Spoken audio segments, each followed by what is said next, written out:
What's the first thing that you think of when you think of ABBA? Probably the universally beloved Dancing Queens comes to mind, but you'll be shocked to know that not all of ABBA's songs are so universally beloved. In fact, many of their songs have been considered controversial by some people. Even though the Swedish pop duo is unabashedly joyful in their music, their lyrics are frequently startling in their exploration of more serious topics such as divorce, grief, and remembrance. Who is ABBA? Agnetha Falskog, Bjorn Ulvaeus, Benny Andersson, and Anni-Frid Lyngsted created the Swedish supergroup ABBA, formerly known as Bjorn and Benny, Agnetha and Frida, in Stockholm in 1972. The group's name is an acronym comprising of the first letters of their first names. They became one of the best-selling musical acts in the history of popular music, dominating the charts throughout the globe from 1974 to 1982 and then again in 2021. They're one of the most well-known and prosperous musical ensembles of all time. How did ABBA get so popular? With the song Waterloo, ABBA became Sweden's first Eurovision Song Contest champion in 1974. In 2005, as part of the competition's 50th anniversary celebration, it was picked as the finest song in the competition's history.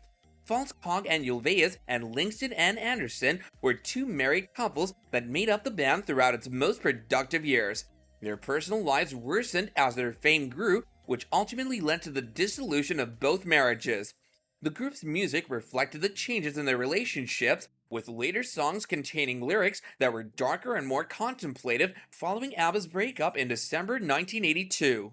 Although Waterloo was a huge success, which catapulted ABBA's success, the song was deemed very controversial by some people, and it ended up being banned by the BBC. Why was Waterloo banned? The song is a reference to a war that took place in an area called Waterloo. An epic fight took place at Waterloo in 1815, during which Napoleon Bonaparte was ultimately defeated and killed. This song employs the conflict as a metaphor for a woman who gives in and falls in love with a guy, referring to the man as her Waterloo. Although few associate the song with actual warfare, BBC judged it improper to broadcast because of its associations with military and combat during the current Gulf War. How was the public's reception of Waterloo? Even though the song was banned by BBC, the song was still a commercial success. In 1974, the song peaked at number 6 on the Billboard Hot 100. Additionally, Belgium, Finland, Ireland, Norway, South Africa, Switzerland, and West Germany all ranked the song as number 1. The original version of the song was recorded in Swedish and won the Eurovision Song Contest in 1974, greatly advancing the band's reputation. Numerous ABBA songs were included in the 1994 film Muriel's Wedding. The French, like the rest of Europe, were more than pleased to buy the song, although it repeatedly mentions the name of the conflict that marked the fall of Napoleon's empire. The song peaked at number 3 and stayed there for 12 weeks on the French charts. This song spent over 5 weeks at the top of the charts in Belgium, the location of the Battle of Waterloo. ABBA's most controversial song.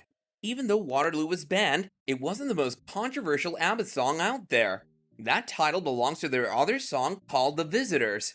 Originally called Den Första, translating to the first, commonly known as The Visitors Cracking Up, is a song by ABBA from 1981. It was made available as the fourth and last single in April of 1982. It's the title tune from the band's studio album of the same name. Anni-Frid Lyngsted provided the lead vocals. Meaning of the song.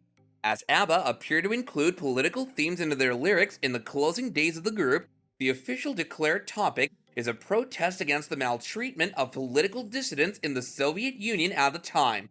According to Bjorn Ulvaeus, he desired the song to have a feeling of mystery at the time of its release, thus, he didn't reveal the specific meaning.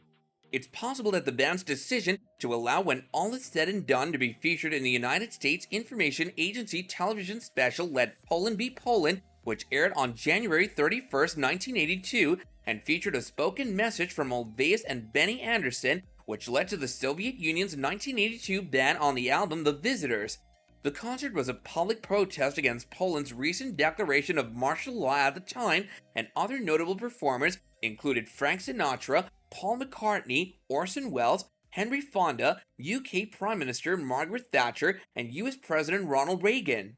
However, ABBA's section was omitted from the broadcast, with time constraints being provided as the official justification.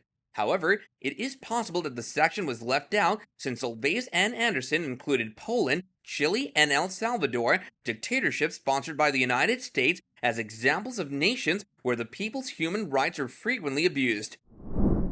The song's reception. In the United States, The Visitors, rather than Head Over Heels, which remained the B-side, was made available as the album's second and last single. A double A-sided record called The Visitors, when all is said and done, achieved its highest point on the US singles chart at number 63, barely outside the top 60 on the Billboard Dance Chart. The track peaked at number 8. Additionally, Greg Silva's Hot Track subscription DJ remix service extended the tune, which received more club play. This particular remix was the one that Hot Tracks had the most requests for, and it's included in Volume 1 of the Best of Hot Tracks. Bruce Eder, an AllMusic reviewer, described the song in the past as a relevant song about Soviet dissidents that also manages to be highly appealing. The song The Visitors peaked at number 1 in Costa Rica while being a failure in certain other nations. Why ABBA's songs are controversial. The themes and lyrical dissonance of late ABBA, which are so often hailed as the result of the band maturing from its teenage years to a midlife crisis, can be heard throughout the band's discography. While critics often disregard ABBA's earlier, perhaps more innocently danceable songs as Eurovision pop, the themes and dissonance of late ABBA can be heard throughout the band's discography. Their music has always conveyed the hopelessness and limited essence of time, both lamenting and reveling in the inability to cling to the current moment. This is something that's reflected in the lyrics, the themes, as well as the sounds that they use.